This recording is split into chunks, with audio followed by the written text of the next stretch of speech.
Instead, let's open up the stream with some what I'm calling this section Black Excellence.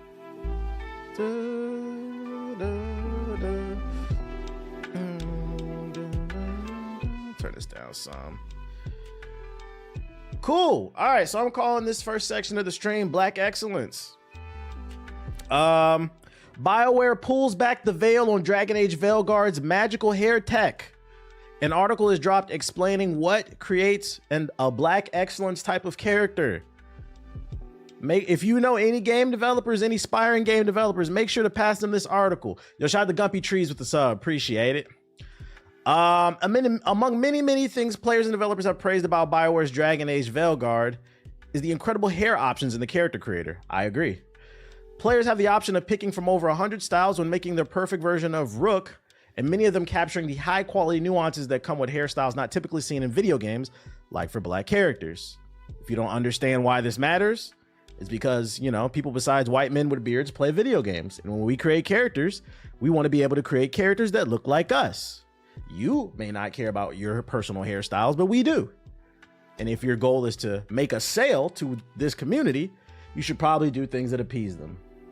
And if that bothers you, well, take it up with the highest. How'd they do it? Well, we got a bit of an answer today when BioWare and EA unveiled a technical deep dive into Dragon Age Veilguard's hair technology, which describes how the studio used the Frostbite engine to simulate up to 50,000 individual strands of hair.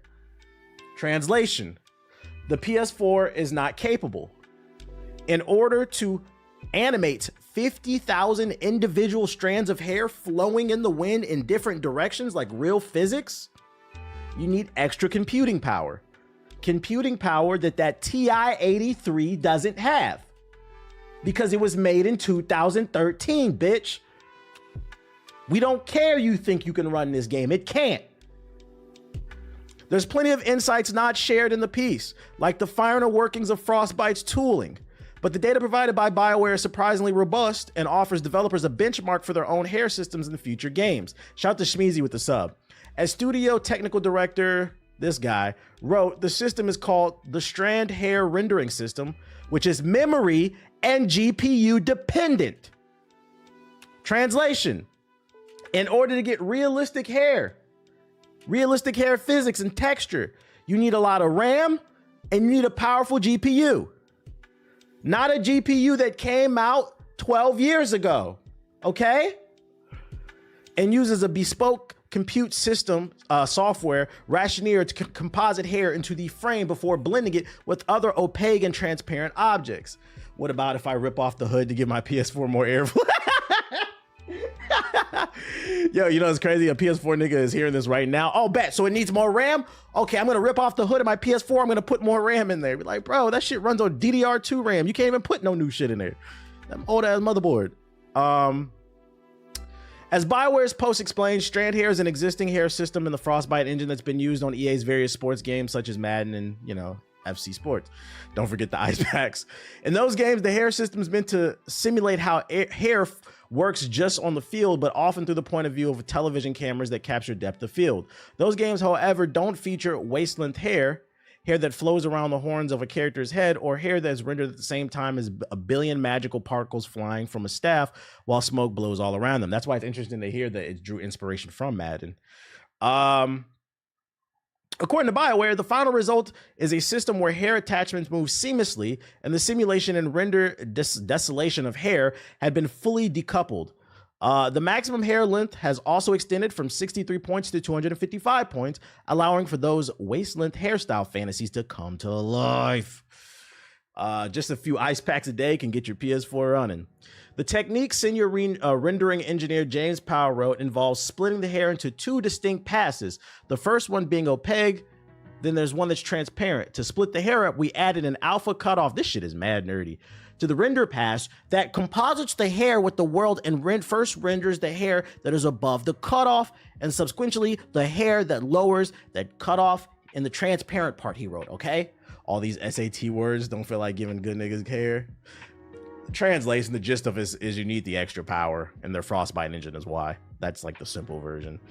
You said real nerd shit. They're going into super detail. I was hoping we get more of like insight into, the inspiration and what hairstyles they actually picked besides just like the technical stuff. But this is mostly just technical stuff. Yeah, this is a bit of a yarn. I'm not gonna lie. Mad gigawatts and shit in this article. Mad gigawatts. To be fair, this is on gamedeveloper.com. What point are you trying to make? Oh, okay, I get what you're saying. Yeah, I mean, yeah, you're right. No, that's a fair point. You're right. GameDeveloper.com is mad nerdy. You're right. We should have known what we was getting into. That's my fault. That's my fault. This is a more nerdy side of the internet, but you get the point. That means in theory, EA should be capable. Yeah, this is literally wellactually.com. In theory, EA should be capable of replicating this into their other games because they said it's running off the Frostbite engine, which with the extra power and their special techniques. So hopefully in other EA games, we'll see more of this. And hopefully some developers actually read this article and get an understanding of what they need to do so they can implement it into their game. Because I can't stress enough, technical stuff aside, the more options you give players, the more sales you can make. And I'm gonna be honest, you game developers need to make as many sales and appeal to as many demographics as possible. Because there's a culture war being waged online of people who swear everything is woke, the woke mind virus, and they swear they're not going to buy any of these games. Matter of fact, we know they don't play these games. So you want to make sure you're appealing to as many people because over here, we buy games. We don't just sit on the internet and run our mouths. Shout out to Oomph Beats with the subs. Appreciate it. Makes me excited for Mass Effect 5. Facts. Facts. The character creator in Mass Effect could be fire in the next one. What up, Fear the Deer? We see you. Yeah, they weren't buying them regardless. What else I got for you? Oh, the reason I called this section Black Excellence is because there's a bunch of Black related articles. So we got another look at this game called something in the Bayou, Southern Gothic. I don't know what this shit is called. What is this shit called again? It's that Bayou game that they announced at the Xbox event a couple months ago. Weaving Hazel's Journey, a South of Midnight documentary. I'm not watching this 30-minute joint. I finally caught a live stream. Welcome to the stream, Ravage. I'm gonna drop this in the chat. They dropped South of Midnight. That's what they're just calling it. That's a mouthful. All right, my bad. South of Midnight. This is the game with the black girl that was kind of in the Louisiana swamps with the parkour and stuff. That's a 30-minute documentary. If you want to check it out, watch it. I'm not going to play the whole thing on stream. I just saved it to share with y'all. But what I did find is an impressions video from IGN that's 5 minutes long. So I thought we'd check that out and see what the streets are saying about this game.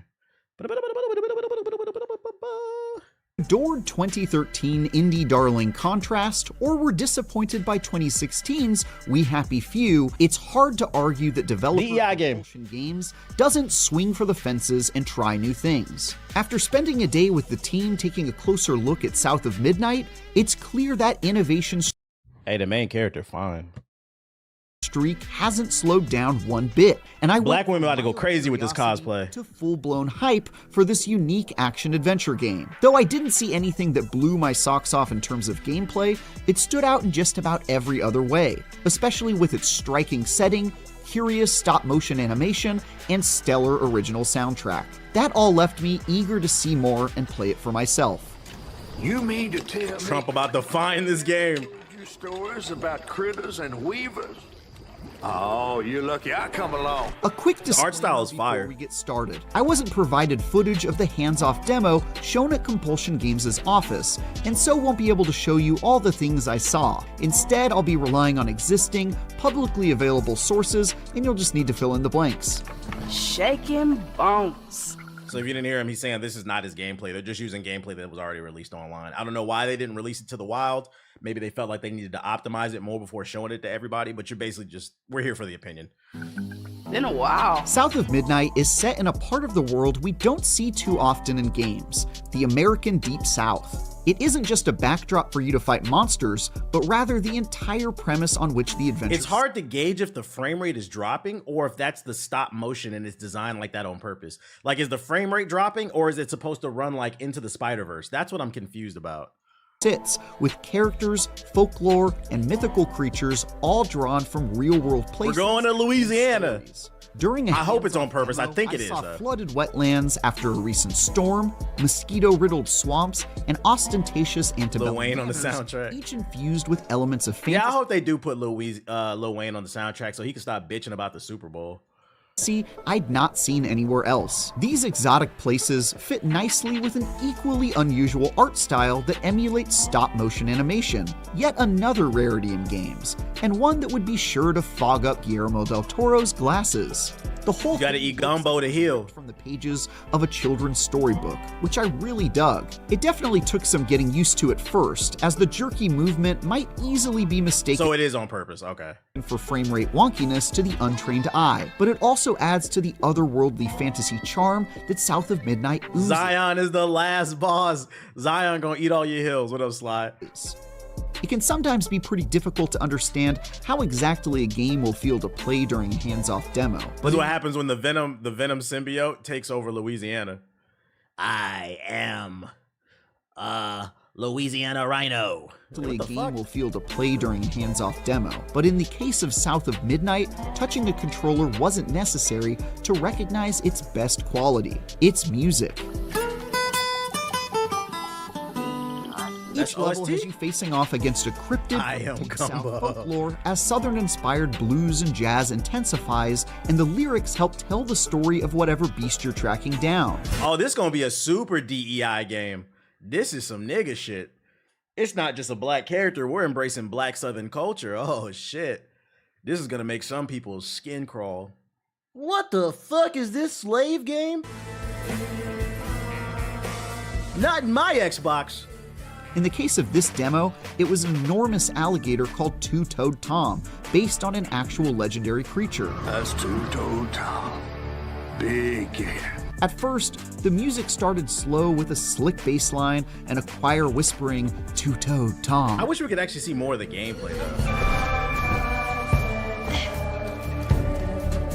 But by the time we unraveled the mystery of the mythical gator and progressed to the final confrontation, the chorus reached a fever They gonna review bomb this game. of which If it's fire, we gonna support it. Fuck 'em. Tom.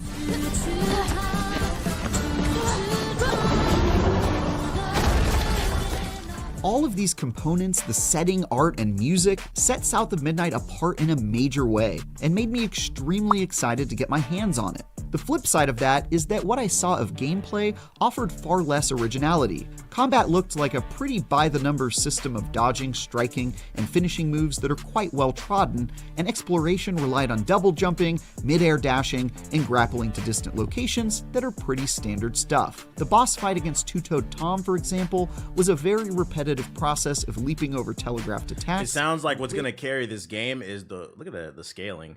What's gonna carry this game is the world building, the characters, and the plot.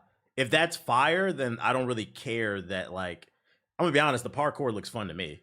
I'm not gonna care that much that it's not super innovative, but if the world building is fire, that's gonna engage me enough, because like this concept alone seems pretty unique. Failing on the gator when he presented obvious opportunity to do so. So it's a platform action adventure. That's what it seems like. Expect gameplay to be and the music, It isn't nearly as much of a focus as the story, music, and other elements they've clearly put the lion's share of work into. Instead, they're keeping levels relatively short for a 10-ish hour story and putting all of the that's what we like to hear, chat. Okay. 10-hour adventure, 10 to 15. That's what we like to hear. Into South of Midnight. We can beat the game, chat. World building. And so far, I'm convinced they just might pull it off. After all, even without playing it myself, it's made a great impression on me. Here's hoping it delivers when we finally get to play it next year. I'll pick you up yonder after to go find your mom. For more, check out our previews of Indiana Jones and the Great Circle and Alien Rogue Incursion. I think there was some gameplay on let me see, Okami's joint. I saved something from Okami, but I don't know if it was new gameplay. Let's see. Oh wait, no, this might be the same shit. Set in the American South, it's being compared to Kenna Bridge of Spirits. That's a cool comparison. I like that game. Face off against mix of creatures. Hazel's a weaver who uses magic white threads to control the world. Traverse the world with double jumps, air dodges, and grapples. Unique stop motion style. High praise for the soundtrack, audio design. Third-person action, Unreal Engine 4, targeting 60 FPS, and it's coming in 2025 for Xbox Series and Game Pass. Day one, because it's on Game Pass. So this might be the best time since we got hype over 10-hour games. Valhalla might be the only game that got hate for having too much content in it. Well, the problem with the new Assassin's Creeds is it's not that it has too much content, because Elden Ring had too much content, right? It had too much content that was just not worth doing. You can get away with the long game, but long as your game justifies its length. I think that's the actual issue and why so many people have open world fatigue. I'd rather take a 10 to 30 hour concise game than a 100-hour game that's just fucking bloated, bro. I don't want to collect a bunch of shit. Yo, shout out to Vindicus 1 with the sub. Appreciate it. It's a lot of Donkey Kong 64s running around here. So when I hear 10-hour game, ooh, the story might be fire in this shit. Let's go. Yeah, Assassin's Creed, Ubisoft games as a whole, they feel like checklists. All right, let me go free this enemy camp. Let me go find this piece of treasure. It's like I played it all. We on Black Excellence? Yeah. Oh yeah, there's a longer version of it, a 30-minute. I linked it earlier. I'm gonna link it one more time in the chat. If you want to learn more about this game, South of Midnight, there's a 30-minute documentary that came out today breaking down the development and the history and the gameplay and shit. So if you want to go more in depth with it, there it is for you. Check it out on your own time. Climb the tower. We're tired of that shit. What else I got for you? Oh, more Black Excellence. Denzel Washington. Denzel Washington is planning to retire soon. He's got a handful of movies that he plans on working, and I think the one that caught everybody's eye is Denzel will be in Black Panther 3. Who y'all think he playing? Let's talk about it. A new film with Steve McQueen, a film adaptation of Othello, and King Lear, the GOAT. Who he playing? That's what I'm trying to figure out. Oh shit, he's playing Hannibal. Are there any villains? Are there any villains from Black Panther y'all think he could play? Or he could maybe just play a village elder or something. He's playing Denzel. All right, buddy. Shit. Yeah, I did, Willie. R.I.P. Denzel's retiring. Don't even sound right. Nah, he's definitely getting up there. I mean, you can see it in the movies. At some point, Blue Marvel. Why would he play Blue Marvel? He said he's about to retire, so he ain't coming back. It's got to be a one-off type of character. Blue Marvel is a character that they would want to keep in the MCU. But yeah, he's getting up there in age. How old is he? He wants to go spend time with his family. Denzel Washington. How old is he? He's 69. He about to be 70. Yeah. Honestly, he should have been retired. Let that man be. I would imagine his body is taking a toll on him to do all this extra shit, all this traveling. He probably wants to, you know, spend his twilight years with his family. Let him. I feel like this man has given the world enough. Yeah, let him chill, man. Let him chill. Who knows how much longer he's got? Who would you want to play Blue Marvel? Big buff black nigga. But not Will Smith. Not The Rock.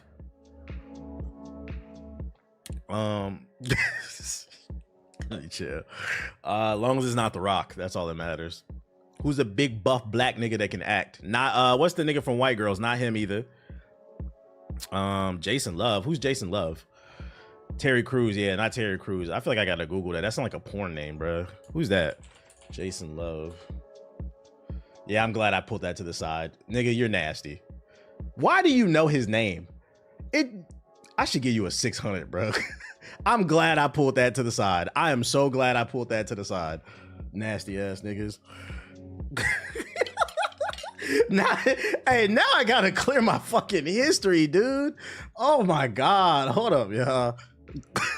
I'm about to clear that. Oh, we don't gotta clear the whole thing. Clear that. Fuck no. I should give you a fucking 600, dude. I'm good off that. Other Black Excellence news. I can't believe that. You know what makes it funny, bro? It's the fact that like that nigga didn't even think about that. I said, who y'all think y'all should play? And he went straight, didn't even think about it. He put that shit instantly. It's not like he responded a minute or two later. He instantly put that shit in the chat. I don't even want to see your fucking web history, nigga.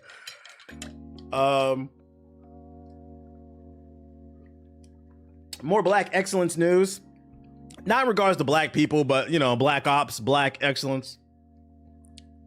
For those that are aware, Black Ops 6 is the first confirmed esport at the World Cup 2025.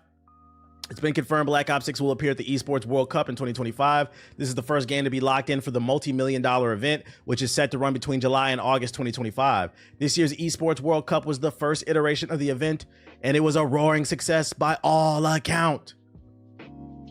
Translation: the reason I'm highlighting this article, I personally don't care, but if you're enjoying Black Ops 6, enjoy it while you can, because by this time next year, it's going to be beyond sweaty. Why?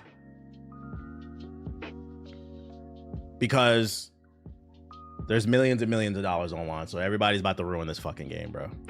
This game was ass. I disagree. I've been enjoying Black Ops 6. The maps are ass, but I think the gameplay is fun. Well, there is a black man on the cover. Facts. So just be aware Black Ops 6 is about to go down. Shout out to Dommy Lover with the sub. Appreciate it. In not black excellence news, but black related, because we got some black people involved. In the comment section of my latest video, yesterday, if you were in the stream, I went on a little tirade talking about PS4 niggas, because that's just what we do here. If you're unfamiliar on my stream, waiting for more content, I feel you. Welcome to the stream, Grumpy Trees. Here on my stream, if you're unfamiliar, I'm a PS4 racist. Better yet, I'm PS4 prejudice. That's what we're gonna start doing. We're PS4 prejudice here. You know, I cracked a few jokes, talked about how, you know, people need to save their money. Talk about how console parity is holding games back. And if you genuinely can't afford a PS5, that's fine. We're not talking to you. I'm more so talking to the people who refuse to upgrade but then complain that their PS4 games are not like the PS5. I'm gonna keep putting emphasis on that. When I say PS4 nigga, I am talking about people who refuse to upgrade but then complain their PS4 is not like the PS5. It doesn't make sense. If you have a 20-year-old car, you're not gonna get an update on that car, okay? If you bought a new electric vehicle from 2024, you're not gonna get the update on your Honda 2005, okay? That's just how things work, okay? This guy right here says, not gonna lie, his obsession with PS4 owners is weird. Not everyone can sit and read other people's news articles and be paid directly by their audience. All these years, he boasts about being so mature, yet he still thinks like a child. Let's break this down. Oh, hold on, let me read you what I wrote to him. You're right. Everyone isn't blessed to be in my position. You know what everyone is capable of, though? Getting a job and sitting aside money like a responsible adult. If you have beef with financial literacy, we know you have a PS4. Hashtag PS4 prejudice. You niggas tell on yourselves all the time. So let me repeat it once again. My beef is with people who refuse to upgrade, but then complain the PS4 experience is not like the PS5, okay? Are we following? That's what I mean when I say PS4 nigga. If you're happy with your PS4, whatever, bruh. As long as you be quiet, who cares? I'm not gonna knock it. Play your Fortnite. Yeah, the war on PS4 niggas. Let's break this down. He said, not everyone can sit and read other people's news articles. First and foremost, that's disrespectful. To imply that's all I do, that's crazy. As of this upcoming February 2025, I will be 18 years in the game, 14 of which have been a full-time content creator. And in these 18 years of content creation, I've created a wide array of content, including voiceovers, reviews, skits, podcasts. I've been on television where I was a television producer, an on-air host. I did television skits. I've done interviews with major media conglomerates. And yes, also, I do read news articles on stream. But to reduce me to that is crazy. Matter of fact, I just dropped a video on I'm Just Saying that's an hour and 20 minutes long about P. Diddy. Probably the most well-researched video about the Diddy shit that's going on. Go read the comments. People love the video if you haven't seen it already. It's my second channel, I'm Just Saying. That video was 30 pages long, so I'm also a writer. I wrote 30 pages. It took me like 2 weeks to write that shit, doing a ton of research. So to reduce down what I do to just reading news articles is insane. You're either being disingenuous or you're just not paying attention. That's a lie. It's disrespectful. I am not like those other streamers that just read news articles. We actually produce content over here. Now, if you don't watch it, that's up to you. But to say that's what I do is nasty. That's nasty work. That's how I knew this was disingenuous, and that's how I knew you was a PS4 nigga. Then he says, all these years he boasts about being so mature. You spelled mature wrong. There's no word called mature. Yet he still thinks like a child. This is a PS4 nigga, ladies and gentlemen. A dictionary is needed. A dictionary is needed. You can always spot a PS4 nigga because they take everything personal, right? And I want to end this on something positive, right? Shout out to this dude right here at the top of the comment section too, SB Swag 99. He left a comment saying, "I'm getting there. I'm saving $50 a month. A total for this month is $250." And you see, I responded to him, right? Respect, keep grinding, because I'm being dead ass serious. Because one thing, these PS4 niggas be so in they fucking feelings, they don't ever hear nothing. Yeah, I get some jokes off. I say this, that, and the third, but I always give a solution. I say, yo, let me break it down for you. I'm trying to give you some financial literacy. If you are employed and first of all, why the fuck are you on a gaming channel if you're not trying to keep up with gaming? If you're watching a channel like mine, that's very hardcore, and you're not trying to keep up with gaming to some level, why are you even offended? Stay your ass over there. What's wrong with you? But I put solutions out there. I said, I think, and that's why he wrote that shit. I think he'd be in my streams. I said, if you save $50 a month, if you're employed and you save $50 a month, it'll take about 6 months to save up for a PS5. Maybe some of y'all never had it broken down to you like that, but it's really that simple. If you can't set aside $50 a month, then you need to focus on moving up in the corporate ladder to get your money up. You need to start asking those questions. Why can you not do that? To sit here and call me immature because I'm trying to teach finance, fuck the gaming shit. Yo, real rap. Hidden within those jokes of me talking about PS4 niggas, I'm really trying to put y'all on game about being a responsible adult. If you can't save $50 a month, I'm not gonna shame you. But you do need to focus on keeping your head down and getting your paper up, bruh. Why do you niggas want to eat ice cube sandwich for dinner every night? Broke niggas hating? That's what I'm saying. Motherfuckers is mad that I'm teaching them how to get their bread up or how to properly save. Because when you break it down like that, it clicks in people's heads. Sometimes I think what happens is people focus too much on trying to paint the whole picture instead of just starting by painting the toes. So when I broke it down, I said, hey, just set aside $50 a month for 6 months, you'll get there. Instead of, I think people just look at the 500 and get overwhelmed because they've been unemployed for the last 2 years. Hit the temp office. So shout out to Swag. He didn't get sad or upset. He actually took my advice. He said, I've been setting 50 aside. I'm halfway there. That's what we like to hear. Get on your fucking grind. Otherwise, you look crazy like this, bruh.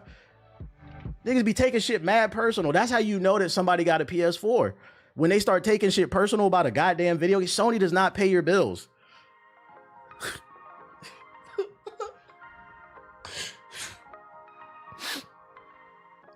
I love my PS4. I wish you niggas was passionate about your job resume as this shit.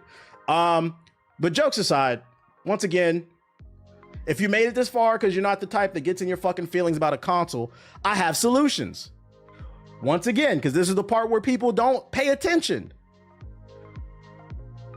PS5 Slim console will be $379 on Black Friday. I repeat, the PS5 will be $379 on Black Friday. You have to the end of the month to get your money up. Pay attention to them deals. I believe this is going to be on the PlayStation website. So I'm letting y'all know. Don't act like I ain't try to put it on. I ain't try to put y'all on. We are solution based over here. There's no reason to get mad over that plastic, okay? I don't know, man. My PS4 is still running good. Hey, enjoy it. Enjoy it. Enjoy your PS4. I just don't want to hear nothing about the PS4 experience not being the same as the PS5. I swear to God, when Grand Theft Auto 6 comes out, if you PS4 niggas say a fucking word